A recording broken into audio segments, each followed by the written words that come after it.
My wife left me and our daughter for a guy we met at the mechanic shop. We've been married for 5 years. We have a 4-year-old together. She has 2 other kids from a previous marriage, and they are preteens. About 2 months ago, we went to the mechanic shop to get her car serviced, and she kept talking to him and looking at him. I ended up talking to him too because I had a Raiders jersey on, and he said he was a big fan of the Raiders. Anyway, I work 10-hour days that she absolutely hates, but she is a stay-at-home wife. I pay all the bills, so I have to be away. She was seeing this guy we met at the car shop every day I was at work, behind my back. 3 weeks ago, I came home and she wrote me a text saying she was gone, and she's in love with this guy, and she believes this is her soulmate. This guy I did my research on has no place to stay, so they have all been living in the car I pay for in different parks. The sad part is she left our 4-year-old behind and took the other 2 kids that are not mine. She has blocked me on everything. Family members have sent me posts of her saying how much she is happy now and in love with her sexy man. It hurts to the core. I can't eat, sleep, or function at work. Worst, my daughter cries every night. Thank God my sisters and mum have stepped up to take care of her while I work, and they watch her full time on the weekend. It's like I'm numb and don't know what I did so wrong. I took care of her, loved her when she was sick, loved her children. The worst thing she said I did was work too much and that I didn't have time for her. Well, sorry, I'm the only one paying bills. It sucks so bad. The other worst part is last night, she had the cops beating on my door. When I opened up, it was her and the cops. They were escorting her in to get her things. I'm so glad our daughter was sleeping. She gathered up some more clothes and said toss the rest. She'll never be back. I looked outside and the guy she's with is sitting in the passenger seat. I am beyond livid. Oh yeah, and she texted me this morning saying, do I have gas money for her and will I pay the car note? And maybe she will talk to me face to face, but this is the only way. I didn't respond. I am numb. Yes, I worked a lot. I'm sorry I didn't have time to take you to the movies or a special dinner, but we have never been hungry one day. Have a beautiful house, and I always give you anything you ask for. Why not communicate so I could have worked on being a better husband and father? My wife is so beautiful. I thought I was lucky, but now see the real her. Update. Busy day. I went to the school and spoke with the principal. She informed me that my kids have been attending school but missed a few days. Well, I'm shocked. Honestly, because I didn't think they had clothes. Their rooms still have their backpacks and clothes in them, so I'm confused. However, I explained the situation to her, and she called DCFS. I also called and spoke to them. Additionally, I called my wife's mother, who really couldn't care less, but it was a good try. I created a fake Facebook page and obtained photos from my stepdaughter's account. The pictures showed the 4 of them taking pictures in a dark park just a few days ago. The park overlooked the city, so I was trying to figure out its location, but it was very dark except for the flash from the camera. They were all smiling and taking tons of pics. So, this is proof that they are sleeping in random parks and are not stable at all. I'm still trying to find the perfect lawyer and have called a few places. My stepson called last night to wish me a happy birthday and mentioned that they were at the guy's mother's home, sleeping for the night. That's all he told me before hanging up. I have not heard from any of them since, even though she claimed yesterday that I needed to meet her at the storage so she could get all their things out. Thanks everyone for the words, messages and concern. Update for those asking. My wife showed up at the house demanding car payment money on Friday night. I told her I was not paying it, and she mentioned wanting to talk about reconciling. I declined, expressing my desire for her to leave. I made it clear that there was no car payment money and I refused to pay it. Despite my request, she refused to leave and brought the kids into the house. I called the police and they arrived promptly. She claimed it was her house, but I explained the situation. The police asked her to leave and reluctantly, she agreed. She informed me that she would be filing for divorce on Monday, to which I responded by stating that I already have a lawyer working on it. As she was leaving the driveway, I noticed a van waiting for her at the end. Our daughter wasn't home, thankfully staying with my mum for the weekend. She wasn't there to witness the drama, and her mum didn't inquire about her or her well-being. I informed the police that my kids were supposedly living in her car, urging them to check. She lied, claiming they were staying in a motel, and the items in her car were taken from the house when she left. The drama continued when she entered the house, acting strangely at night with sunglasses on. I insisted she remove them and noticed what appeared to be a black eye. When questioned, she attributed it to a lack of sleep, looking better than the last time I saw her. I stood firm and did not pay the car payment, feeling guilty. Although some suggest reporting it stolen, I'm hesitant due to the traumatic situation my kids are going through. The school principal and CPS have been informed. While I contemplate taking custody of the kids, I believe they may be better off with her family, who are aware of the situation. Tonight, she asked if I could pay for medicine for our daughter, claiming they were all coming down with COVID or the flu. I debated blocking her but couldn't bring myself to do it. After my daughter called, sounding unwell, we met at CVS. I'd bought them supplies and food, and she asked to talk, but I refused. Later, my son texted from her phone, asking to visit next week. I advised him to focus on school and expressed uncertainty about the visit. Feeling drained, I'm contemplating blocking her number until I meet with my lawyer next week. Despite guilt over not paying the car payment, I stand by my decision. Thank you all again. Update. Well, my wife is still on the streets with our son. He had been with me. He wanted to come home, tired of living on the streets, and begged to return. She and I agreed. My daughter, who initially wanted to stay with her mom, decided last week to come home too. However, after being home for only 2 days, she ran away. We found her under a bridge close to our house. She's going through mental issues, and I'm trying to get her some help. I'm filing for divorce. When I told my wife, she cried and said she is sad, but in love with another guy. Fast forward to a few days ago. She called me crying, saying this guy is acting up. He told her he feels like he's taking on too much with her and needs to take a step back. He's only 24 years old, and he initially felt a strong connection, but now wants to focus on himself. She called me upset, picked up the kids and their clothes, and said she's going to Lay to join a homeless program there. I asked her not to take the kids, but she insisted, thanking me for everything. She then asked if we talk about getting back together. I calmly told her it won't happen. She hurt me too much, and I can't go back to the past. I forgive her, but I am numb now. I just want a divorce and to raise the kids. I told her we could at least do that, so they can be happy, and we don't have to be together to make that happen. She left the house, and I got a call this morning. She said she was going to unalive herself today, thanked me again, and said she's done with living, feeling everyone has hurt her. She tried to make me feel guilty. I called the cops and explained she has my kids and is threatening self-harm. I don't know where she is. Every time I feel a little closer to being myself and happy again, she does something that pulls me back into an abyss of darkness and hell. The stress will kill me for sure. Update. She didn't harm herself. She just went missing. A few days ago, she dropped the twins off at our doorstep. They are now safely with me, back into the routine of eating every day consistently, taking showers, and having fun in our backyard like kids do. All 3 of them are hanging close to each other. Our 4-year-old is smiling again. She loves having her brother and sister here with her. Last night, they all begged me to order pizza and watch a movie, so I said, yes, okay, let's do it. This was the happiest I've been in months, just looking around at my kids laughing and having a good time. I'm content right now, but I still have anxiety that she will show up and snatch them away from me.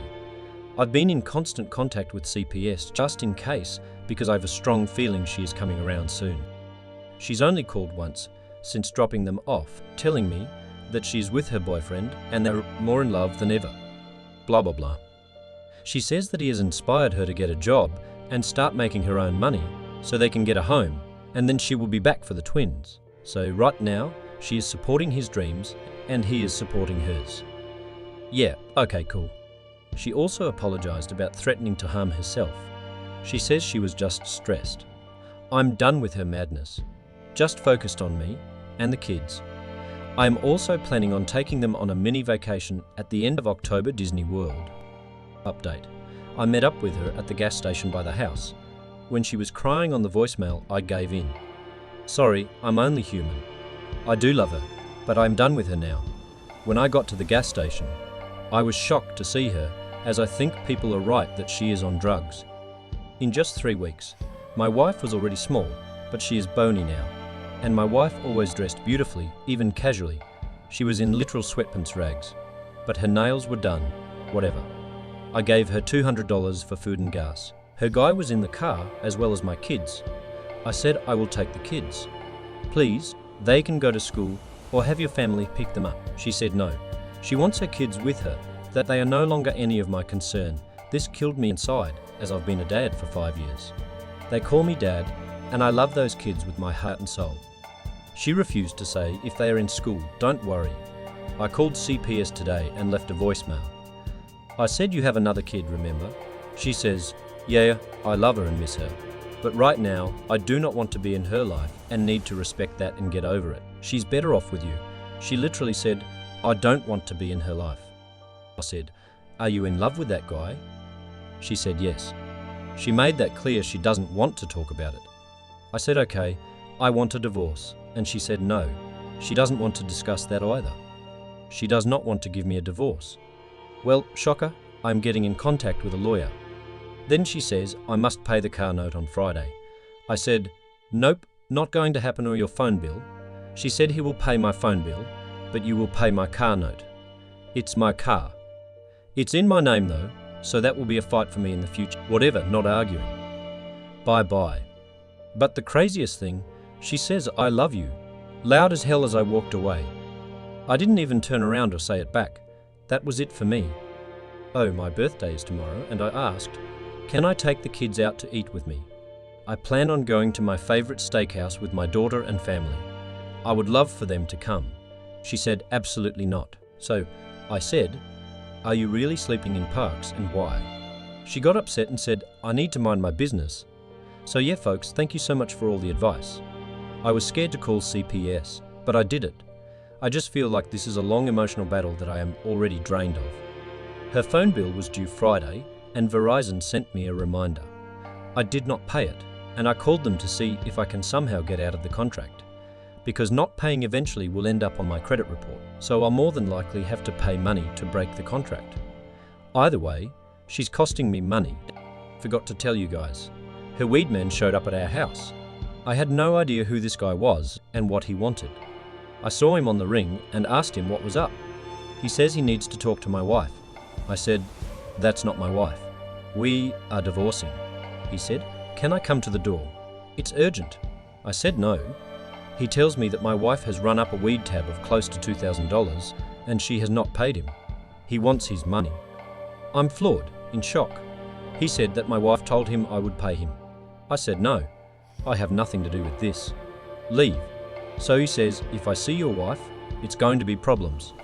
Immediately I call her and she sends me to voicemail. So yeah, great. Some other bullshit she's brought upon me.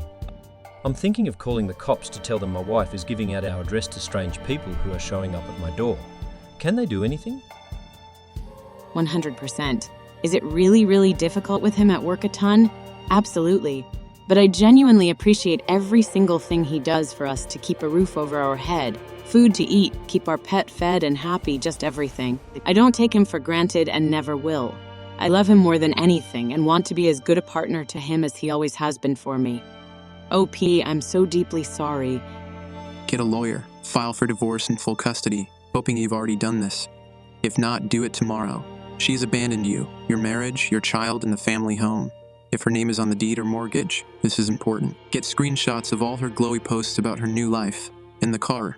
If the car is in your name and not hers, report it stolen. If it's in your name, don't stop paying for it. That hits your credit report. Call CPS. Those other two girls should be in school right now. Are they? Don't be surprised if she hands them over and CPS shows up on your doorstep with the other two kids. Have a plan for that. Where's the paternal family of those other two kids? If your ex's family isn't willing to take the kids in to spare them from living in a freaking car, then where are the kids' father and his family? Definitely. Find out what your legal options are with the car. I would be in a mental state where if my name were on the title, I would be pursuing legal options that include take it back from her and sell it, plus notify CPS, so at least the kids can have a safe roof over their heads. They were escorting her in to get her things. I'm so glad our daughter was sleeping. She gathered up some more clothes and said toss the rest, she'll never be back. I can't get past this. She abandoned her child and seemingly has no regrets about it. I know you're hurting, but one day you'll realize that anyone willing to walk away from their child is not someone you want in your life. It's been 2 months. I hope you've spoken to a lawyer and are pushing for full custody of your daughter. You do not want to share custody with someone living out of a car. My heart breaks for the other 2 kids whose lives have been thrown into turmoil. Seriously, seek legal counsel and protect yourself and your daughter. This sucks horribly, but she's absolute trash and likely not mentally stable. So my advice in order: immediately go no contact. Change the locks, return any mail that comes to her to the sender. 2. Report the car stolen and stop paying the note from a lender that the car has been stolen. 3. Remove her from any insurance policies. Remove her as the beneficiary of any of your insurance policies or will. Immediately file for divorce and get a temporary restraining order, and at the very least a temporary ruling that you have 100% full custody of your daughter. 5. Make sure you notify your daughter's school of the restraining order so she can't check her out or pick her up from there. Sounds like severe mental illness, bud. Tell your soulmate to pay the car note and lose my number. Do not give her money. Call a good lawyer right now. Begin the divorce and file an emergency custody hearing. Call CPS for the other children. If the car is in your name, get it back.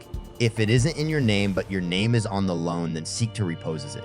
If the car is in your name and she is driving around without insurance and gets in an accident, this could end up hitting you financially. You need to start focusing on the steps and try not to let the emotional breakdown overtake you until everything is done. A lawyer right now would be the best. They'll fight for you even when you feel you can't continue. Also, she's doing meth. I guarantee it. I know you think she isn't and all that, but this is exactly what meth addicts do, and she's been using for a while. Meth addicts are liars and erratic, and honestly, everything is drama with them. She'll do anything to get you to give her money, and once you start giving her money, she'll keep hounding you and doing really horrible, stupid shit to get you to keep giving her money. The best thing you can do at this time is to not give her a dime.